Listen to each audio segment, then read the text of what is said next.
Good morning, everybody. Welcome back to Raw Relationships Are Work.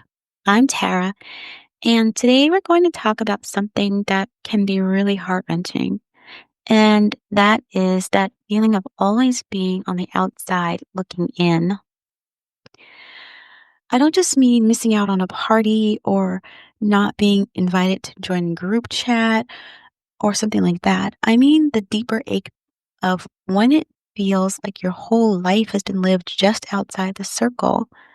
When everyone else seems to click so easily, while you're left wondering, why not me? If that's you, I want you to know that you definitely are not alone, and this episode is for you. Let's start with our Dear Tara letter. Dear Tara, I've always felt like an outsider. In school, I was never part of any friend group. At work, I'm friendly with people, but not close. Even now, as an adult, I watch others form bonds, laugh together, make plans, and I'm just on the edge. I try to be kind, I try to reach out, but it never seems to click. It never works. Sometimes it makes me wonder if there's something wrong with me. Am I just not meant for friendship? Am I too boring, too awkward, too forgettable? I don't want to feel this way, but I honestly don't know how to change it. Well, first, let's just sit in how painful this is, right?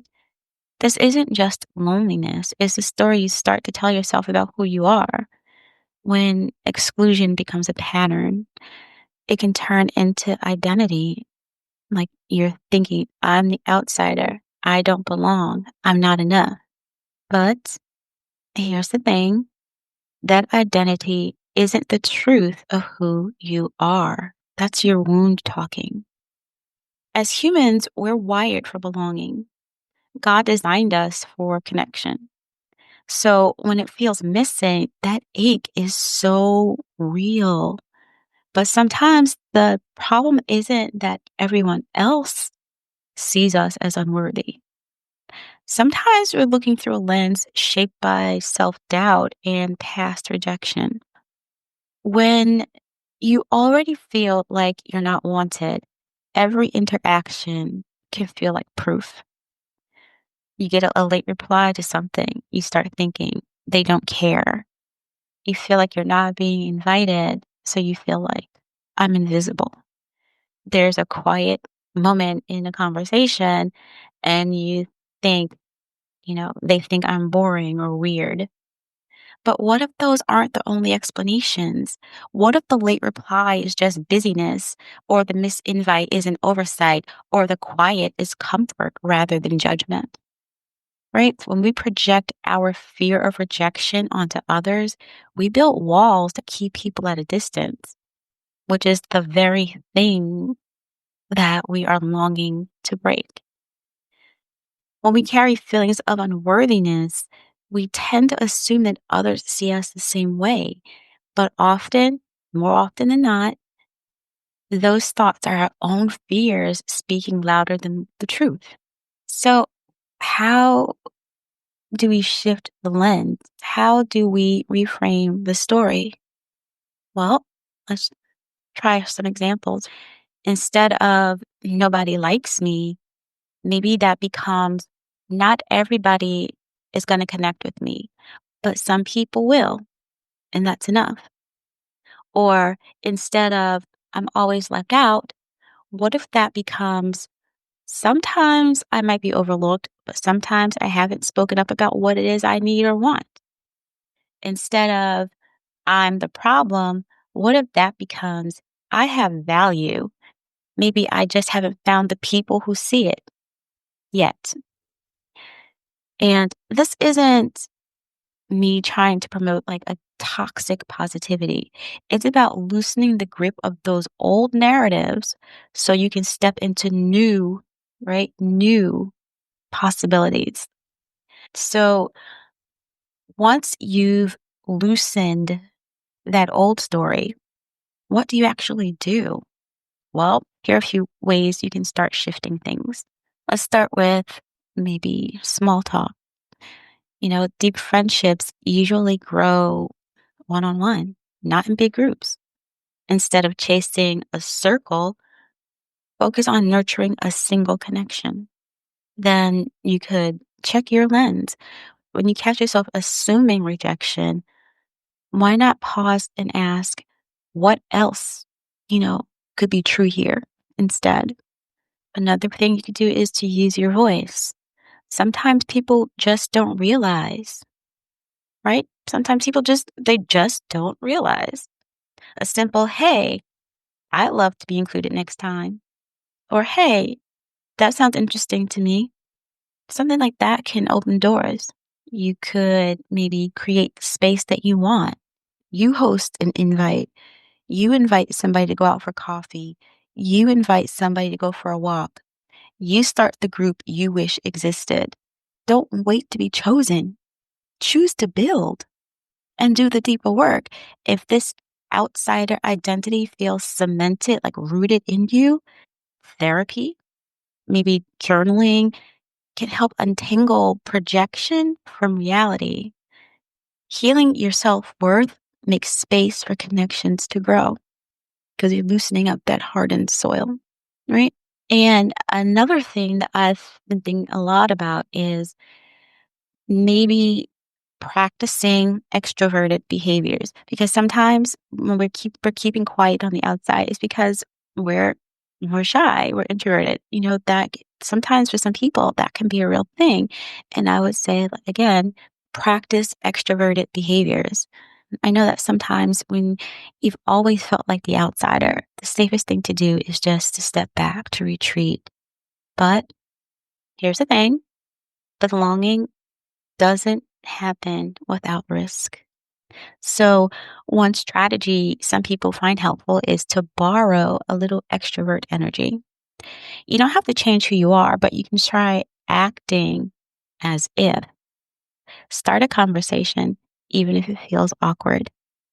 Say yes to the invite you would normally turn down.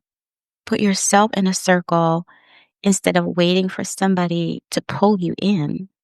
Even something as simple as saying hi to a coworker or a classmate that you would usually just pass quietly is a small way to practice. It's kind of like faking it until you make it, right? And the secret is the more you practice, the less it feels like faking. You're actually just expanding your range. So you don't have to become someone else. You're not pretending to be an extrovert forever. You're simply giving yourself permission to step beyond the comfort zone that might be keeping you in that lonely space, that outsider space. So Psalm chapter 68, verse 6 says, God settles the solitary in a home. And I read this verse reminded me so much of that Lauren Daigle song. You may have heard it, you may have not have, but the song is called You Say. And the lyrics wrestle with those voices that tell us that we're not enough, that we don't belong. And then they circle back to God's voice saying, you are loved, you are strong, you are mine. And that's the same heartbeat of Psalm 68:6.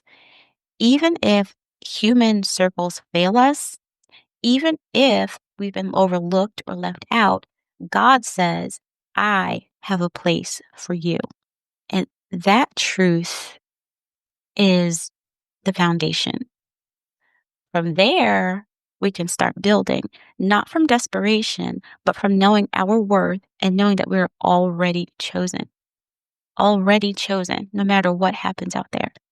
So as go along in our daily lives, maybe some questions that we can keep with us. Write about it, journal about it, think about it. Where in my life have I assumed rejection without real evidence? Without that voice in our head. Another question is, am I focusing more on circles that don't include me than on people who do care? Or how might I begin creating the kinds of connection that I long for instead of waiting for them? How do I create them instead of waiting for them? And another one is, what's one little step outside my comfort zone that I can try. So this week, when that outsider ache rises up, just pause. Instead of assuming the worst, reframe it and then take a step toward connection.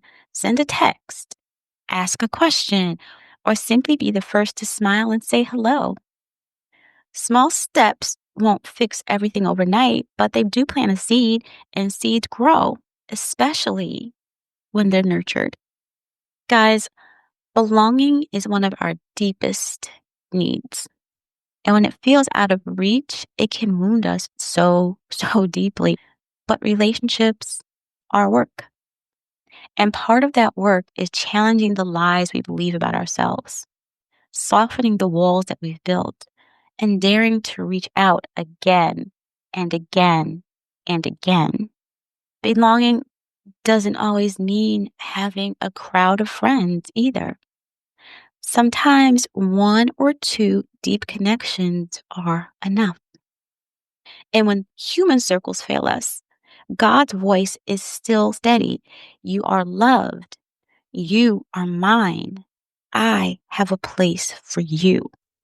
So don't give up on people and don't give up on yourself.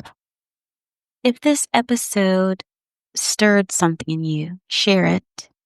Send your own Dear Tara letter to relationshipsarework@gmail.com or leave me a message on WhatsApp.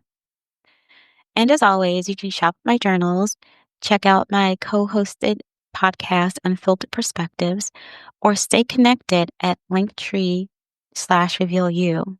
That's linktr.ee/revealyou. Until next time, this is Raw. Relationships are work because they are. And you are worth trying for. You are already chosen by the only one who really matters.